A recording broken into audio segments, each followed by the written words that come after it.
नमस्कार, कसे आहात सर्वजण? मजेत ना? पुन्हा एकदा नवीन व्हिडिओमध्ये तुम्हा सर्वांचं अगदी मनापासून स्वागत आहे।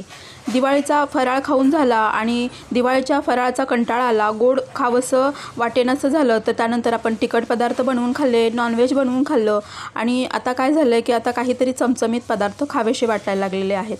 बाजारामध्ये सुद्धा अगदी छान फ्रेश अशा भाज्या आलेल्या आहेत आणि आज आपण इथे चमचमीत अशी पावभाजी बनवणार आहोत। पावभाजीमध्ये आपण बऱ्याचशा भाज्या वापरतो आणि अगदी फ्रेश आणि पौष्टिक अशा भाज्या वापरतो, त्यामुळे ही पावभाजी आपण मुलांना सुद्धा देऊ शकतो। शिवाय इथे आपण पावभाजी बनवताना कोणताही आर्टिफिशियल कलर वापरणार नाही, आपण इथे भाज्याच वापरून आपल्या पावभाजीला अगदी छान कलर कसा आणता येईल हे पाहणार आहोत। आणि शिवाय इथे आपण अगदी भरपूर प्रमाणात भाज्या वापरलेल्या आहेत आणि सर्व भाज्या ह्या अगदी छान पौष्टिक अशा आहेत, त्यामुळे जर असे काही चमचमीत पदार्थ आपण बनवले तर मुलंसुद्धा अगदी आवडीने खातात। आणि रोज रोज भाजीपोळी खाऊन कंटाळा येतो आणि मग अशी पावभाजी वगैरे बनवली तर मग सर्वजणच अगदी आवडीने खातात, त्यामुळे मी आज इथे पावभाजी बनवते आहे। 5 वाजता आमचा चहा वगैरे झाला आणि छोट्या मुलीला दूध दिलं आणि त्यानंतर तिला खेळायला जायचं होतं। शिवाय मला नंतरसुद्धा खूप कामं होती, म्हणजे आहोंचं ऑफिसचं काम संपल्यानंतर आम्हाला जे दिवाळीला लावलेलं डेकोरेशन, माळा वगैरे होत्या, तर ते सर्वसुद्धा काढायचं होतं आणि त्यामुळे मी लवकरच स्वयंपाकाला सुरुवात केली आणि इथे मुलीने दूध वगैरे पिलं आणि ती खेळायला गेली आणि मी पावभाजी बनवते। बरेच जण बाहेर जेवायला गेले किंवा मग नाश्ता करायचा म्हटलं तर आपण बाहेर गेल्यानंतर शक्यतो पावभाजीच खातो आणि बाहेरची पावभाजी सर्वांना आवडते सुद्धा, पण बाहेरच्या चवीची पावभाजी अगदी हायजेनिक पद्धतीने आपण सुद्धा घरच्या घरी बनवू शकतो। आणि या व्हिडिओमध्ये मी तुम्हाला किती भाज्या वापरायच्या हे सांगितलेलं आहे। शिवाय याच्या प्रमाणासह याच्या साहित्याची लिस्ट मी डिस्क्रिप्शनमध्ये दिलेली आहे, तुम्ही डिस्क्रिप्शन नक्की चेक करा। इथे व्हिडिओमध्ये सुद्धा मी तुम्हाला सांगणारच आहे की मी किती प्रमाण वापरलेलं आहे। पावभाजी बनवण्यासाठी लागणारं सर्व साहित्य आपण इथे घेतलेलं आहे। हे फ्रोझन केलेले मटार आहेत आणि याचा व्हिडिओसुद्धा मी शूट करून ठेवलेला आहे, मला फक्त तो आता अपलोड करायचा आहे। गाजराच्या वरची जी सालं असतात ती सुद्धा मी काढून घेते, कारण मग पावभाजीला कलर खूप छान येतो असं केल्यामुळं। आणि पावभाजीसाठी किंवा कोणत्याही चायनीज पदार्थांसाठी शक्यतो हे जे दिल्ली गाजर असतं ते वापरावं आणि सीझनमध्ये जे गाजर असतं ते थोड्या प्रमाणात वापरलं तरी चालेल, कारण ते जर आपण जास्त वापरलं तर मग भाजीला गोडसर चव येते। इथे मी मीडियम आकाराचं एक बीट घेतले, ते कट करून घेतले। त्याचबरोबर 150 ग्रॅमची ही सिमला मिरची आहे, त्याची पण देठं काढून आणि त्याला मध्ये कट करून घेतलंय। ही मोठी सिमला मिरची फक्त मी पावभाजी बनवण्यासाठीच आणली होती। त्याचबरोबर आपल्याला इथे फ्लावर सुद्धा घ्यायचं आहे। जण फ्लावरचं प्रमाण हे जास्त ठेवतात, म्हणजे अगदीच जास्त ठेवतात, तर बटाट्याचं आणि फ्लावरचं प्रमाण जर जास्त ठेवलं तर मग पावभाजीला आपला कलर छान येत नाही। व भाज्या ह्या प्रमाणातच घ्यायचं आहे आणि इथे माझं अगदी साधं सिंपल प्रमाण आहे, ते म्हणजे इथे मी 4 बटाटे घेते, त्यासाठी 4 टोमॅटो आणि त्याचबरोबर 4 कांदे, असे मोठ्या आकाराचे कांदे मी घेते। मोठ्या आकाराची सिमला मिरची, म्हणजे जर तुम्ही छोट्या घेतल्या तर 2 सिमला मिरची होतील, त्याचबरोबर 1 बीट आणि 2 गाजर, असं माझं अगदी साधं सिंपल प्रमाण आहे। त्याचबरोबर एक मोठी वाटी एवढे वाटाणे घेतलेत। इथे मी अर्ध्या प्रमाणात अद्रक आणि त्याच्या डबल प्रमाणात लसूण पाकळ्या घेतले, त्याचबरोबर 3 ते 4 हिरव्या मिरच्या आणि अगदी 1-2 तुकडा एवढा ओल्या हळदीचा घेतलेला आहे। ते सर्व यामध्ये टाकून याला असं दरदरीत वाटून घेतलेलं आहे। जास्त फाईन पेस्ट आपल्याला बनवायची नाही, थोडंसं जाडसरच ठेवायचं आहे। पावभाजी जास्त स्वादिष्ट लागण्याचं सर्वात मेन कारण आहे ते म्हणजे त्याला जो आपण अद्रक लसूणच्या पेस्टचा तडका देतो तो छान बसला तर मग पावभाजीची चव ही खूप छान लागते। आपण ज्या भाज्या घेतल्या होत्या त्या सर्व मी धुवून आणि कट करून घेतलेले आहे। त्याचबरोबर इथे आपली पूर्ण तयारी झालेली आहे आणि जे फ्रोझन मटार होते त्यामध्ये सुद्धा मी कोमट पाणी टाकून त्याला असं नॉर्मल करून घेतलेलं आहे। बटाटे आणि इतर सर्व भाज्या सुद्धा मी अशा पीसेसमध्ये कट करून घेतलेले आहेत आणि यामध्ये मी जे सीझनमध्ये आता उपलब्ध असतं ते गाजरसुद्धा अगदी थोड्या प्रमाणात वापरलेलं आहे आणि माझ्याकडे इथे बीन्स नव्हती म्हणून मी टाकलेली नाही, तुमच्याकडे जर असेल तर तुम्ही ती सुद्धा वापरू शकता। त्यानंतर इथे अगदी ग्लासभर एवढं पाणी टाकलेलं आहे आणि त्यामध्ये चवीनुसार मीठ टाकायचं आहे। मीडियम गॅसवरती आपल्याला याला 3 शिट्ट्या करून घ्यायच्या आहेत। इथे आपली भाजी शिजते तोपर्यंत आपण पुढची तयारी करतोय। तर इथे आपण कांदा जो घेतला होता तो मी मिक्सरमध्ये न वाटता चॉपरमध्ये असा बारीक करून घेणार आहे, कारण मिक्सरमध्ये वाटल्यानंतर त्याची अगदीच फाईन पेस्ट बनते आणि त्यामुळे तो फोडणीमध्ये थोडा लागल्यासारखा होतो। त्यामुळे बऱ्याच दिवसापासून मी कांदा असा चॉपरमध्ये एकदम बारीक असा कट करून घेते, त्यामुळे तो चांगला भाजला पण जातो, चांगला शिजला जातो आणि त्यामुळे पावभाजीची चवसुद्धा अगदी छान लागते। तर इथे मी हा कांदा बारीक कट करून घेतलेला आहे। राहिलेला कांदासुद्धा आपल्याला असाच बारीक कट करून घ्यायचा आहे। शिवाय या पद्धतीने आपण चॉपरमध्ये जर कांदा कट केला तर वरून आपण खाण्यासाठी सुद्धा असा कांदा आपण वापरू शकतो। तर त्यानंतर टोमॅटोसुद्धा मी यामध्येच बारीक करून घेणार आहे। मला हवं असेल तर तुम्ही कांदा टोमॅटो वगैरे हे मिक्सरमध्ये सुद्धा वाटू शकता, हा सर्वस्वी तुमचा चॉईस आहे। इथे आपण सिमला मिरचीसुद्धा बाजूला ठेवली होती, तीसुद्धा आपल्याला बारीक कट करून फोडणीमध्ये ती टाकायची आहे, त्यामुळे सुद्धा पावभाजीला खूप छान अशी चव येते। इथे आपली सर्व पूर्वतयारी झालेली आहे आणि भाजीसुद्धा आपली शिजलेली आहे। आता आपण कुकर उघडून हे चेक करणार आहोत। तर इथे पाहू शकता तुम्ही आपली भाजीसुद्धा अगदी छान शिजली गेलेली आहे। आता आपण फोडणी देणार आहोत, यासाठी मी कढई गरम करत ठेवलेली आहे आणि आपल्याला यामध्ये आता तेल टाकायचं आहे। इथे मी अर्ध तेल आणि अर्ध बटर वापरणार आहे। पावभाजीची फोडणी देताना शक्यतो बटरचाच वापर करायचा, त्यामुळे सुद्धा पावभाजीला खूप छान अशी चव येते।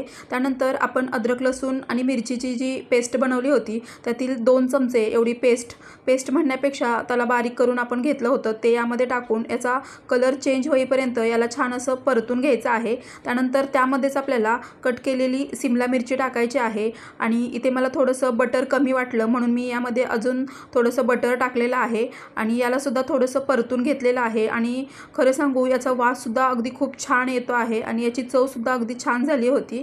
त्यानंतर आपण जो बारीक कट करून घेतलेला कांदा होता तो मी यामध्ये टाकलेला आहे।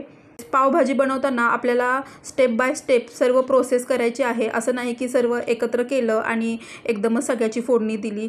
जेव्हा कांदा आपला एकदम गोल्डन कलरवरती येईल त्यानंतरच यामध्ये आपल्याला टोमॅटो टाकायचा आहे।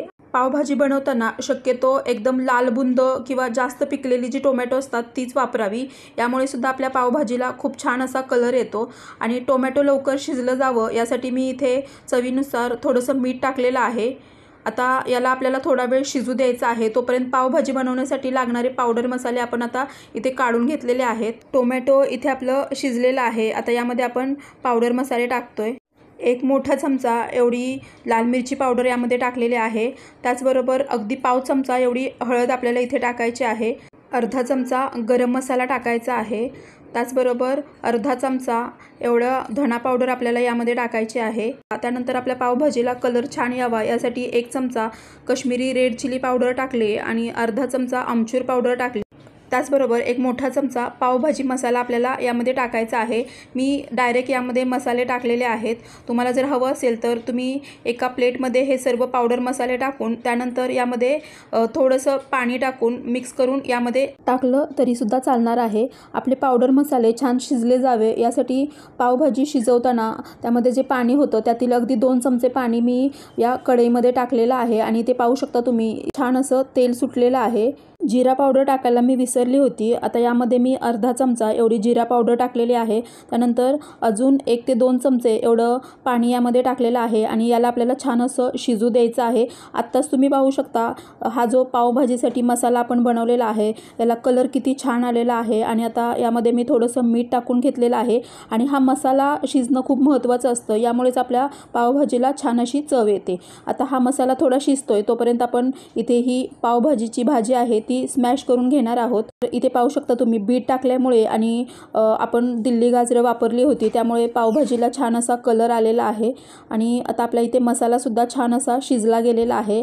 कढईतला मसाला छान शिजल्यानंतर त्याला छान असं तेल सुटल्यानंतरच आपल्याला स्मॅश केलेली भाजी यामध्ये टाकायची आहे।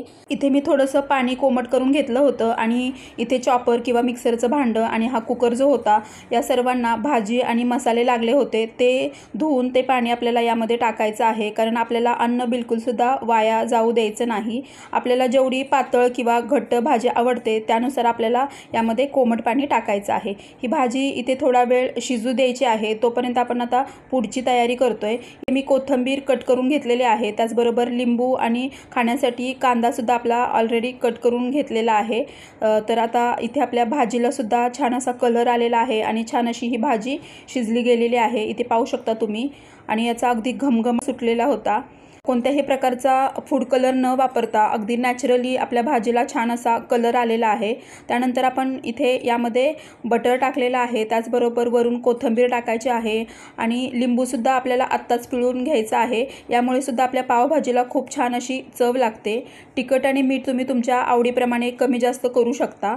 इथे दाखवलेल्या प्रमाणामध्ये मी पावभाजी बनवली होती, तर 4 माणसांसाठी 2 वेळेसाठी अगदी परफेक्ट प्रमाणात ही भाजी पुरली होती। त्यामुळे अगदी छोटी पार्टी घरी असेल किंवा बर्थडे वगैरे असेल तर त्यासाठी या प्रमाणात आपण भाजी बनवू शकतो।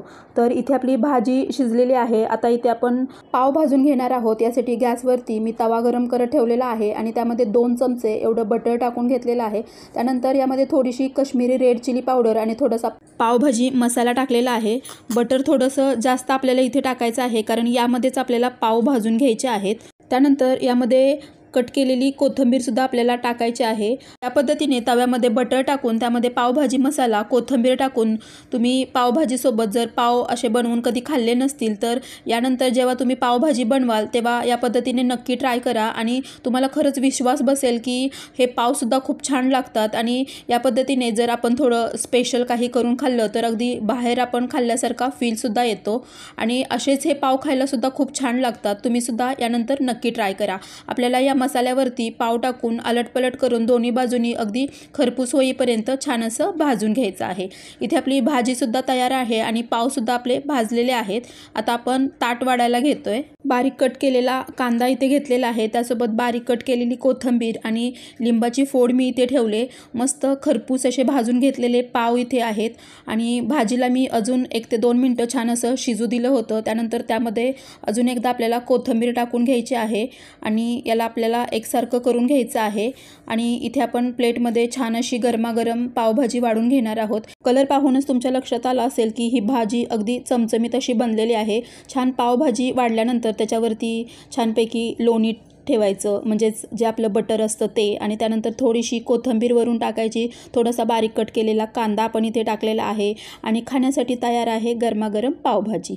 आता इथे हा पावसुद्धा तुम्ही पाहू शकता, अगदी मसाला पावसारखा छान झालेला आहे आणि याच्यासोबत आपल्याला ही पावभाजी खायची आहे। आणि खरंच ही पावभाजी खूप छान झाली होती। तुम्हीसुद्धा या पद्धतीने पावभाजी नक्की ट्राय करा। आणि हा व्हिडिओ तुम्हाला आवडला असेल किंवा या व्हिडिओमधील एखादी गोष्ट जरी तुम्हाला आवडली असेल तर व्हिडिओला लाईक करा। व्हिडिओ शेवटपर्यंत पाहिल्याबद्दल तुम्हा सर्वांचे धन्यवाद। भेटूया पुढच्या व्हिडिओमध्ये। तोपर्यंत मस्त खा आणि स्वस्त रहा। थँक्यू।